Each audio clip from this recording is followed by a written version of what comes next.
Добър вечер. Вие сте с предаването за икономическа политика Студио Икономика в ефира на телевизия Алфа и с мен Нора Стоичкова. Благодаря преди всичко на онези наши зрители, които ми поднесоха изключително скъп подарък своите книги, своите размишления, които са написали, публикували и които са ми посветили. В тяхно име и за благодарност съм им подготвила един подарък, както и на вас, уважаеми зрители. Тази вечер поканих един много умен човек, доцент Иво Христов, с когото да поговорим за капитализма, за неговата същност и най-вече за това, което следва след него, защото, надявам се, никой не е останал с впечатлението, че така ще си караме нататъка, така както са го сложили големите началници на света.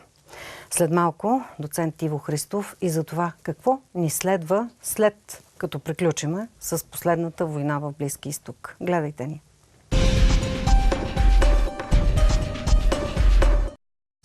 Добър вечер, господин Христов. Добре дошли в нашото студио. Здравейте. Обявих темата капитализмът, икономика на войните. Съгласен ли сте? Безспорно. Капитализмът започва с войни, той живее през войни. И войните са, така си каже, част от вътрешния механизъм за неговото развитие. Но да се свежда само до това е доста елементарно.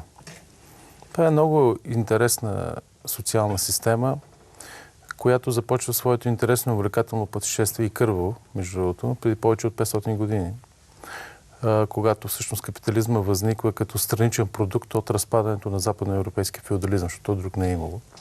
Между другото, и това е всъщност много сложен механизъм, по който западноевропейската феодална аристокрация овладява ресурсите и запазва своето господстващо положение за сметка на останалата част от западноевропейското население, включително и през световна експанзия, което носи милото наименование велики географски открития. Тези, които са били открити, част от тях просто ги няма. Вече като майите, ацтеките, вече ги няма на този свят. Да, така те са били открити, но географската експанзия, заедно с социалната, икономическата, финансовата, културната експанзия е, така се каже, част от света е светих на капитализма, тъй като това не е просто икономическа система.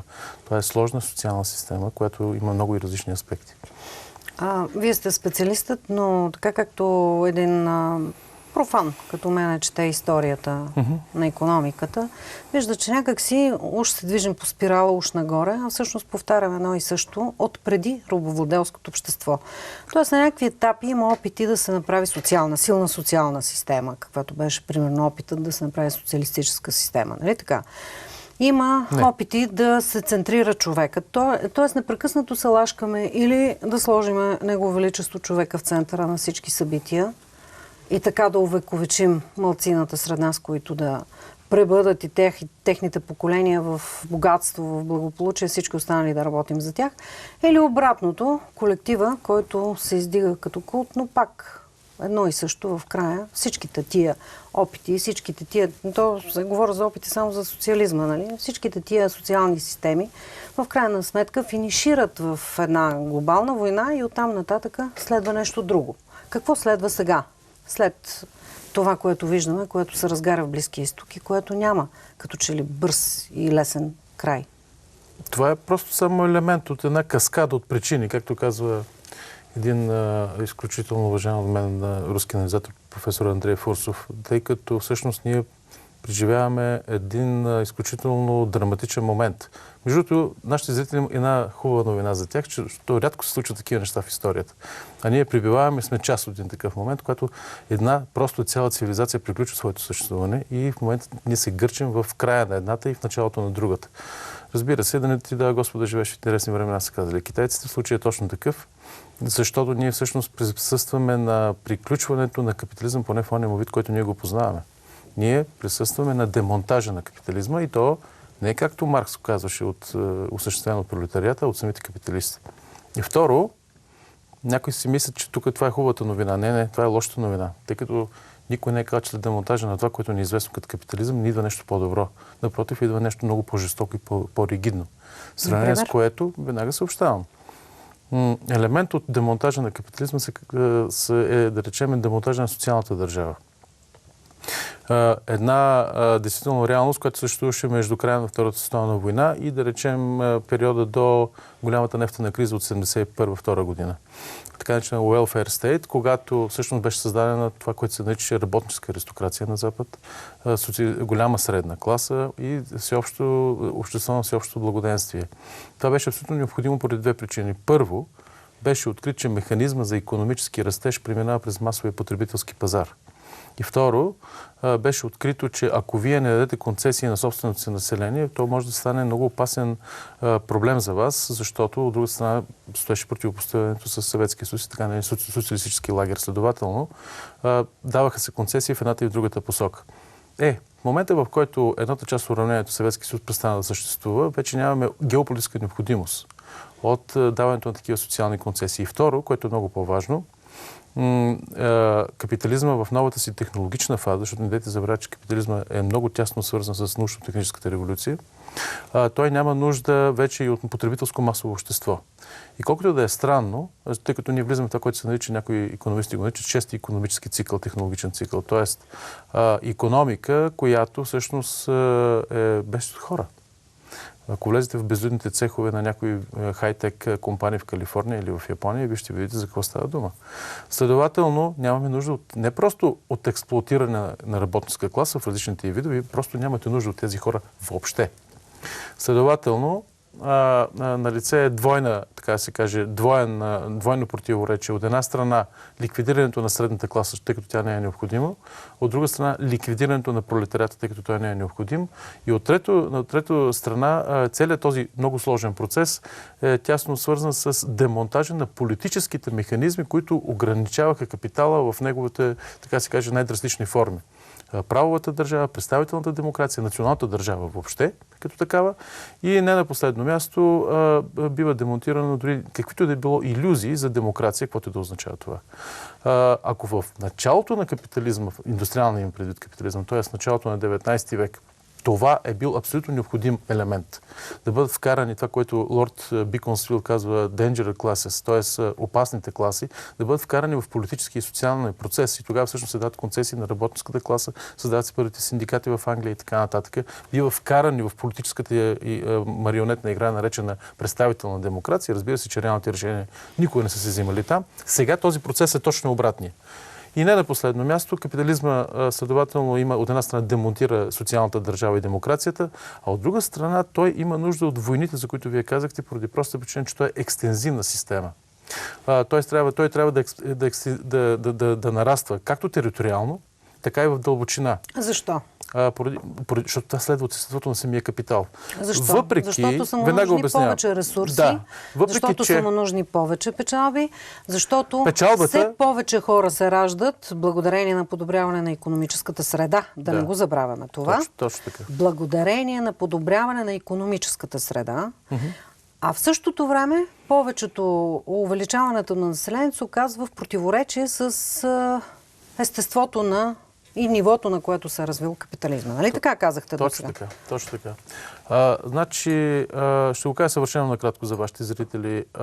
Първо, капитализма, въпреки че се гордее с това, че била едва ли най-рационалната икономическа система, няма нищо рационално в това, вие непрекъснато да трупате печалба. Прочутата формула пари стока пари прим. Нищо логично и рационално няма в това. Колкото повече, толкова повече каже Мечопух. Следователно няма нищо рационално в това, но жестокото в тази цялата схема е, че това става за сметка първо на експлоатация на природните ресурси на планетата и Б, това става за сметка на все по-увеличаващото се население. Между другото, капитала има нужда от повече ресурси, но няма нужда от повече население. Следователно, това, което ние в момента присъстваме, е грандиозна манипулация и система за редуциране на излишното население. В този контекст може да се постави, да речем, очарователната приказка за наивници, наречена, да речем, арабска пролет, взривяването на Близкия и Среден изток, вкарването на огромни маси от хора в състоянието на едно ново днево варварство, сблъскването под формата на конфесионални сблъсъци между шиити и сунити и всякакви други. Целта е, следователно, първо, мюсюлманския котел да попадне в имплозия, т.е. да се взриви отвътре. И второ, този взрив, ако може по някакъв начин да опари или да изгори направо геополитическите противници на Съединените щати, Европа и Русия и Китай, индиректно още по-добре. Няма да се случи обаче. Всички имаме след тази офанзива, която предприе Русия. Не бъдете толкова сигурни. Нещата като че ли не изглеждат точно така. Вашата прогноза? Значи, първо, моята прогноза, за да прави човек отговорна прогноза, трябва да има достатъчно факти. Аз нямам такива, тъй като ако под факти се разбира това, което дава средства за масова информация, т.е. нямаме нищо. Аз ще кажа нещо. Аз ще кажа, че има две версии за новата роля на Русия в Сирия. Да. Едната е тази, която нашите зрители и слушатели искат да чуят. Русия се възражда. Това е нейният нов геополитически дебют. Тя се връща на голямата геополитическа сцена и тя е играча незаобиколимия фактор, това известно геополитическо клише, без които не могат да се решат нещата в Близкия изток. На пръв поглед звучи логично. Но, както казваш, един известен словенски, ако не се лъжа, чешки социолог, твърде лесно. Защо толкова лесно се случва всичко това? Ако погледнете от военна гледна точка, руската групировка в Сирия е изключително уязвима. Само прекъсването на нейната комуникационна верига през Босфора поставя целият руски експедиционен корпус в Тартус и Латакия буквално обкръжен. Второ, това означава, че някой има интерес Русия да се разгърне в близкоизточно направление. И от тук втората хипотеза, която също има право най-малкото на анализ, е, че всъщност на руския елит му дават право да направи една малка победоносна война в Близки изток, за да не се забележи преглъщането на голямата загуба на Украина. Всъщност, вие ни казвате, че има договорка за Украина. А много други сериозни руски патриотични анализатори. Да, точно така. Крим остава на Русия, с Донецк и това Луганск. няма нищо, тук няма никаква теория на конспирацията. Просто някой трябва да седне все пак да прочете какво пише в Минск 2. А там директно пише, че Донецк и Луганск остава част от Украина. Тоест, за Русия какво остава от този пай там? Само Крим. А как ще стига до Крим? Правят мост в момента. Добре, благодаря ви за този коментар. Ще минем обаче върху нашата основна тема. Капитализмът, агресивна, експанзивна социално-икономическа система, чието разпад е нещо като избухване и умиране или пък умиране на звезда в галактически мащаб. Изключително опасно явление с мощни изригвания на гама лъчи, които са смъртоносни за всякаква форма на живот. Така че в този смисъл колапса, който наблюдаваме с очите си, трябва да го преведем на наш дребен човешки език, на нашето дребно съществуване ежедневно, господин Христов, защото иначе хората не могат да разберат, че всъщност е много опасна ситуацията. Че зрелището, което наблюдаваме, може да е един път за живота, обаче е изключително опасно в личен мащаб. Тоест как да оцелем в тази ситуация, когато гигантите се разпадат и падат? Знаете ли, осколки навсякъде. Аз все пак съм социален анализатор и мисля и учен. Ще прощаете, но един от най-ярките елементи на българския провинциализъм е, че много хора очакват от социалните учени да им дават едва ли не прости рецепти за сложни неща за оцеляване. Много пъти са ме обвинявали, че едва ли не хубаво ги обясняваш, казва нещата, ама ти ни дай рецепта как да се измъкнем. Ще ви го дам пак с житейски пример. Аз не искам рецепта, искам обяснение за човека какво означава това. Има някои болести, а пък всеки си търси рецептата. Има някои болести, които не се лекуват, известно е. Вие това сте го казали в други предавания. Така че е хубаво човек да има мъжество на разума и оптимизъм на волята, казва Антонио Грамши, но това е, разбира се, само за избрание. Няма какво да се лъжим.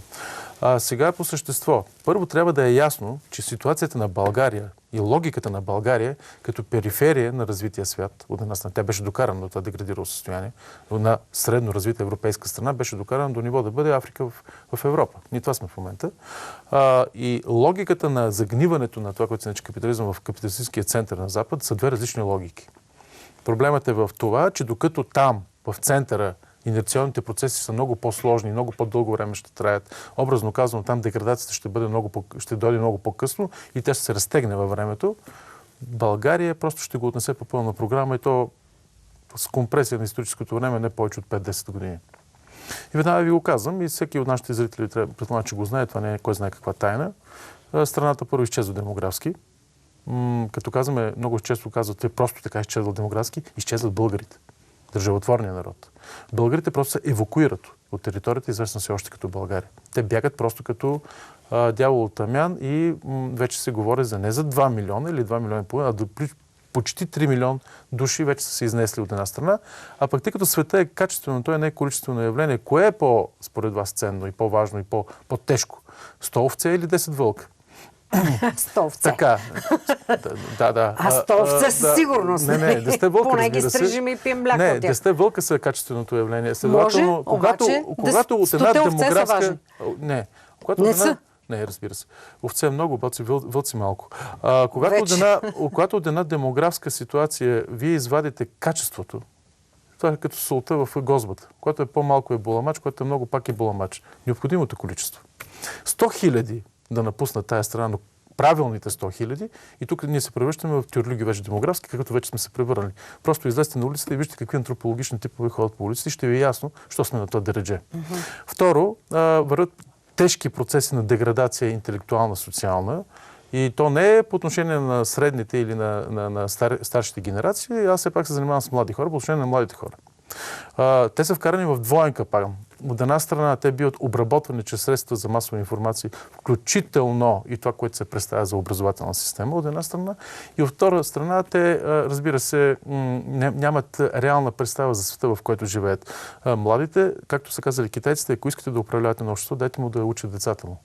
Ние вече имаме някои генерации, ще го кажем, може би малко тежко, които просто трябва да бъдат прескочени, скипнати, както се казва, защото ние въобще не можем да разчитаме на тях. И трето, което е още по-трагично, очевидно, че България, тъй като тя се намира на това, което едно време нарекох аз портала на пътя на народите, ние в момента забелязваме, че именно през този портал вероятно ще се осъществи реванша на третия свят по отношение на развития свят, на Европа и на Съединените щати. Какво ще една от местата... Не, те просто ще дойдат тук. Третия свят просто ще дойде тук. И той вече идва. Сега искам да кажа и нещо друго. Това, на което в момента ние присъстваме, така наречената бежанска драма, разбира се, активно мероприятие, пар екселанс, което да го погледнете, има ситуативна логика, но има и обективна логика. Почна с ситуативната логика. Ние в момента присъстваме на демонстрация на това как Турция е в състояние да върти на пръста си така наречен Европейски съюз. Което означава, че този Европейски съюз, въпреки всичките му заявки, че е голям геополитически играч, не струва 5 пари. 500 милионни Европейски съюз бива рекетиран от една 70-80 милиона държава, което е Турция. И тя постига целите си, използвайки така наречените бежанци като средство за рекет и натиск.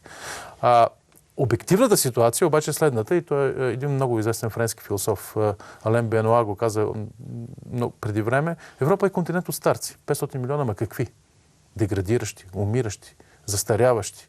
Европа няма общи ценности. Европа няма обща кауза. Континентът, който е превзел света, в момента света ще го превземе буквално без да пукне пушка. И тя, Европа, няма даже силата, няма гръбнака да се противопостави на това нещо. Защо няма? Защото тя няма идея за самата себе си, като такава. Защото Европа не е нищо друго, освен едно клише. И от тук ние сме изправени пред едно, как да го кажа аз, кръстопът. Дали Европа ще бъде всъщност място, в което ще има всякаква мултикултурна гмеж, която ще бъде най-лесният начин да бъде управляван от транснационалните корпорации. Очевидно, това е проектът наречен Европейски съюз, пред който ние присъстваме. И бежанците играят много важна роля за разреждане на качеството на Европа. Или Европа ще бъде субекта, казвам субекта, а не мястото, в което ще останат нации с гръбнак, с памет, тъй като именно полисубектността на Европа е дала нейната сила. Така че дали ще стане едното или другото, ще се разбере много бързо. Не повече от 2-3 години. За съжаление, ще го кажа директно, българите играят пренебрежима, да не кажа никаква роля в този процес. Те нямат нито гръбнак, нито визия, нито разбират какво им се случва. Което, както е известно от Лао Цзо още, когато не знаеш къде отиваш, обикновено отиваш там, където не искаш. Стигаш там, където не искаш. Да. Добре, да се върнем пак върху изхода от тази сложила се геополитическа ситуация, изхода. Да. Има ли надежда? Сега ще кажете пак, че съм на неправилната страна от страната на овците, но аз при липса при такова масово избиване на овци няма как да не заема тяхната страна. При тази, както вие казахте, масова евакуация, няма как да не заема страната на хората. Просто разбирам логиката за вълците. Защото те ще дойдат, ще изхвърлят чакалите и ще се възстанови здравето на стата. Надежда за овците. Ама тук в България или по принцип? За нас, българите, си говорим. По принцип ще кажете след малко, защото това е изхода и посткапиталистическия свят. Веднага ще ви кажа. Има едно основно правило в социалните науки, което е обективно вярно. Не може да решите какъвто да било частен проблем, без да сте решили генералния проблем, чието проявление е частния. И да се опитате да решите частния проблем, ще се натъкнете на нерешения генерален проблем с всички проистичащи от това последици. България не е в състояние да реши никакъв проблем тук и сега, тук, на място. Защото българската ситуация, вътрешна, в цялата и отвратителност, за което вие ме питате, дори на най-елементарно ежедневно ниво, е функция от геополитическия статут на страната. А в новия геополитически статут на страната за последните 25 години на нея е отредено да бъде територия. Всичко останало само наследствие. Демонтажа на икономиката, демонтажа на образованието, демонтажа на активните социални групи или тяхното засмукване в имперския център на Запада. Всичко това е просто само едно геополитическо и икономическо следствие.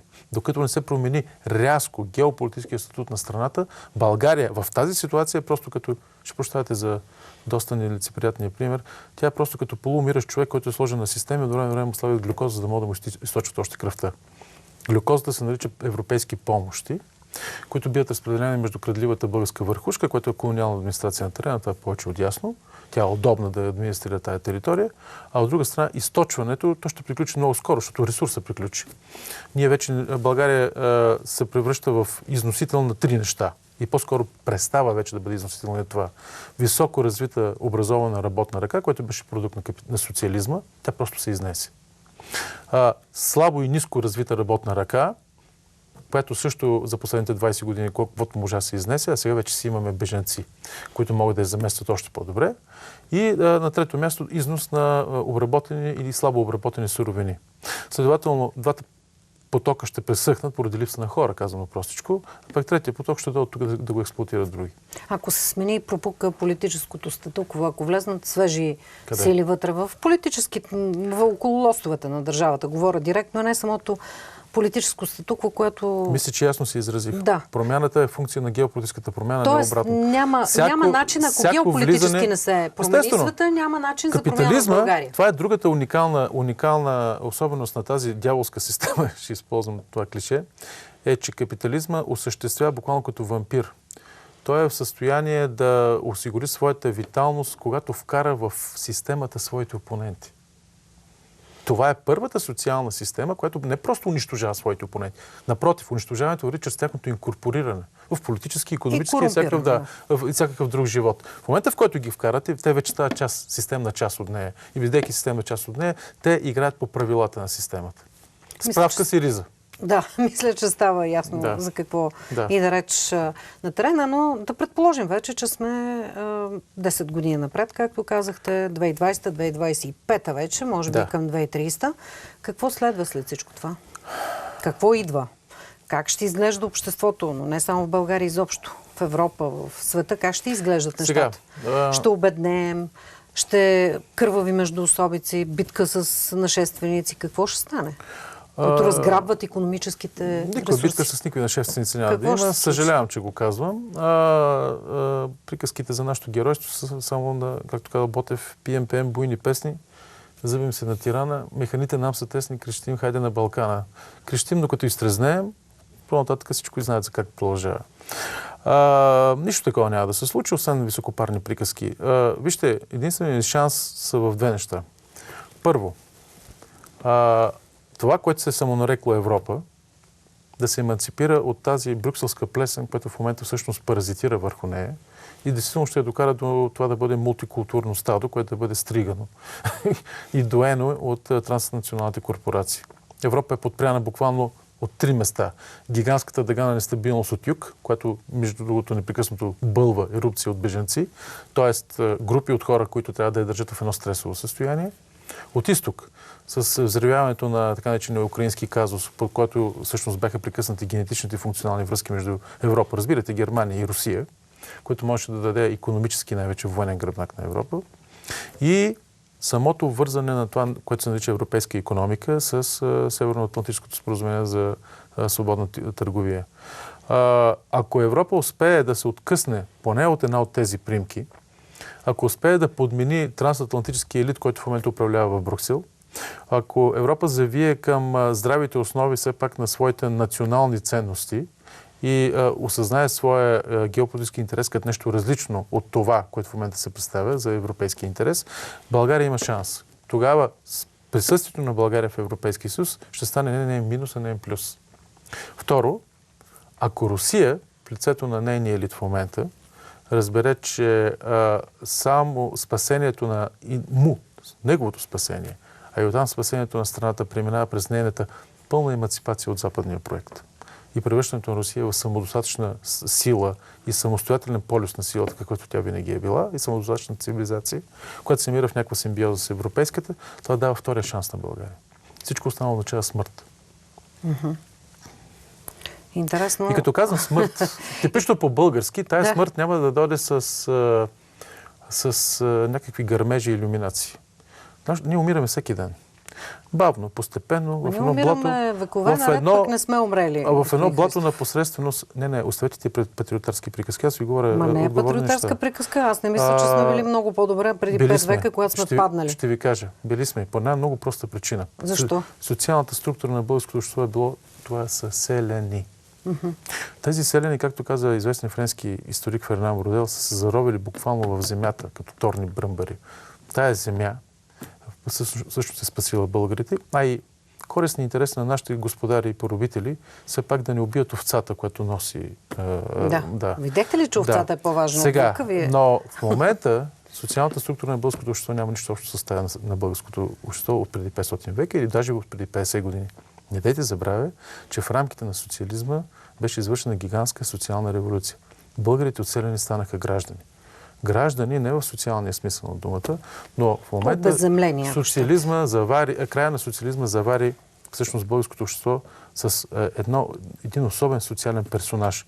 Един човек, на объркано същество, което вече не е нито селянин, нито пък е станало гражданин. Атомизирано, в този смисъл много лесно за манипулация. Без икономически гръб, без политически разбирания, освен, разбира се, илюзиите на собственото му съществуване. Ето защо тези хора просто се евакуират, вместо да бранят държавата си. Спасение поединично. Българите не разбират спасението си, индивидуалното и на своите близки, през спасение през общността. Както правят сърбите, както правят гърците, както правят поляците или унгарците. Българите разбират спасението в буквалния смисъл на думата. Аз и челята, и чергата, и навън. Всеки му заслуженото, господин Христов. Така е казано, защото всичките беди, всички хубави неща тръгват от ума, който, както вие отбелязахте малко по-рано, вече колективният разум просто деградирал. Той се и разпаднал, не е само деградирал. Интелектуалната деградация на всеки един българин останал на терена, просто е всъщност бедата. Всъщност най-голямата беда е, че просто няма хора, които имат достатъчно сила в себе си, достатъчно вграден национален, ако щете, интегритет, за да може да стъпат на нещо. Те не знаят кой е 24-ти. Какво ходят двама младежи в подлеза на Плиска. Денят е 24 май. Момичето между двамата ги е хванало и двамата за ръка и пита: какво става днеска? Какъв то празник, няма никакви хора по... Защото българина разбира националните празници, бързо хваща колата и бега, нали? На някоя натучена зеленина, за да може да се пине и хапне някой чевърменце. И момичето пита, нали, така, какво е това? И тия двамата юнаци около него питат: чуде да знаем какво е, влачат биричка. И така. И това са едни млади хора на 18 години. Това е техния празник. Аз си казах. Не е техния празник. Това е 24 май. Празник на буквите. Какво значи не е? Техния празник е. Кой не им го е обяснил? Родители, семейство, държава. Кой не им го е обяснил това? Вижте, госпожа Стоичкова, това всичко, което ми казвате на теория, на практика, така казваше моя старшина в казармата, обаче действително се иначе. Поради дано да е жив и здрав старшината Байристо, той беше диалектик. Аз му казах, че ти си диалектик, той се уплашено се обърна и ми каза: това лекува ли се? Казах, че се лекува, да не се притеснява. Така, това, което вие ми казахте, точно така, на теория, но че на практика в общество като нашето образованието не е никакъв ресурс за нищо. И тия деца, като ни животинки, виждат какво върви посредства за масова информация, виждат какво става в реалния живот. Дали образованието, компетентността в някаква сфера е гаранция за социално, така да се каже, издигане? Не, разбира се. Те виждат, че едни питикантропи социални персонажи от всякакъв друг характер са се изкачили на командните лостове на държавата, на политиката, на икономиката. И много добре си дават сметка, че образованието, компетентността, знанието не е канала, ресурса, за да се постигне нещо като успех в живота, което да означава това. Следователно, те инстинктивно се насочат към други образци за подражание. Образованието не е сред тях. А пък не е сред тях, защото образованието само по себе си не е самоцел. Това да ви го кажа като университетски даскал. Масовите системи на образование са възникнали тогава, когато е имало нужда от образовани хора, за да могат да влязат в армията, в фабриката, администрацията. Да могат да различиш 5 круши от числото 5. Тоест да мислиш от количествено в качествено мислене и разбиране на нещата. А в момента вие да виждате някаква такава икономика, която да има нужда от интелигентни хора. Хора с сериозни, така да се каже, интелектуални и някакви други качества. Нищо подобно. Аз затова, между другото, се отнасям изключително негативно и резервирано, когато почна да ми говорят, че образованието трябва да бъде обърнато към нуждите на бизнес. Кой бизнес? Че какъв е бизнесът в България? Да си поговорим малко за структурата на този бизнес. Че това са, извинявайте, примитиви, които откраднаха държавната и общинската собственост, успешно и видяха сметката и след това в момента паразитират, като преработват някакви остатъчни ресурси, дървообработването, да речем в България, защото друго вече не остана, или пък претакат общински или пък държавни ресурси под формата на така наречените държавни и общински поръчки, т.е. другото име на узаконената корупция. Тези хора, тези структури нямат нужда от хора с иновативно мислене и с сериозен интелектуален багаж. Така че, ако се обръщате към нуждите на бизнеса, това е бизнеса за смяна на мръсни чершафи. Не благодаря. Затова децата бягат навън. Само за това, така ли? Естествено, какво да правят? За друго няма. Какво тук да правят друго? Интересно. Или пък, коя е държавната администрация, която има нужда от хора с сериозен интелектуален багаж и с критично мислене? Просто вижте вече официално неграмотността е въздигната в норма, в ранг. Просто вижте как са написани документите. Като чуя думата входиране и просто получавам уртикария, извинявайте. Какво е това? Това означава, че простотията въздигната вече в норма, в култ. Тя става норма. А пък образоваността става девиация, сиреч отклонение. Това е. И ако трябва да си говорим, кое е най-голямата заплаха за българското общество в момента, това е неосъзнаването на блатото, в което вече ние навлизаме. И от което, между другото, излизат само немехурчета, които ние твърдим, че това е било, видите ли, активно гражданско общество. Боже опази. Това е елемент от гниенето. За съжаление, всеки заслужава много, това, за което работи. Много ми се иска да бъде опроверган, но не с емоционални фрази, а с конкретика и с факти. Защото аз мога да облека тия всички неща, които ви казвам в момента, с конкретна фактология. Статистика, ако щете. Защото като погледнете между Бургас и София, какво е станало от тази страна? Това е комбинация, особен микс между старчески домове и цигански катуни. Това е. Тук имате просто... Ако има една страшна метафора за българското, преди 100-120 години на българите се е давало, така да си каже, са се величали като просаците на Балканите. Най-големият народ на Балканите, не те забравя това. Етническата демографска маса е от Охрид до Черно море, действително как се пеше в песента, и от Дунав до Бяло море. Само за 100 години загубихме последователно Македония, Беломорието и Добруджа и западните покрайнини и Моравско, не дайте забравят, днешен Ниш, където се намира. След това българите започнаха да се евакуират вътре в територията на остатъчна България. Българите напускат Родопите, Добруджа и други региони. И къде отиват? Северо-западна България. Евакуираха се към градските центрове, а оттам в чужбина.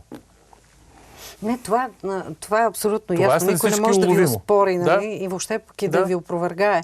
Въпросът е, че понякога историята следва своя ход, но се случват такива събития, които я обръщат в друга посока. Нали? Това е случаят факт. винаги играе за подготвение. А както е казано в римско време, предупредение е въоръжен. Аз предупреждавам. Благодаря ви за интересното участие, господин Христов. Надявам се да ви видя отново в ефира на ваше разположение. На телевизия Алфа. Уважаеми зрители, ние бяхме до тук тази вечер. Представих ви мнението на доцент Иво Христов, човек, който не щади.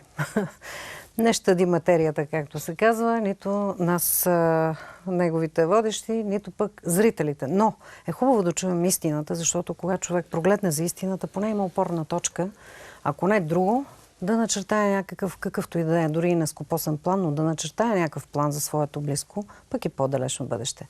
Това беше всичко от нас за тази вечер. От мен и екипа на предаването. Приятна и спокойна да е, уважаеми зрители.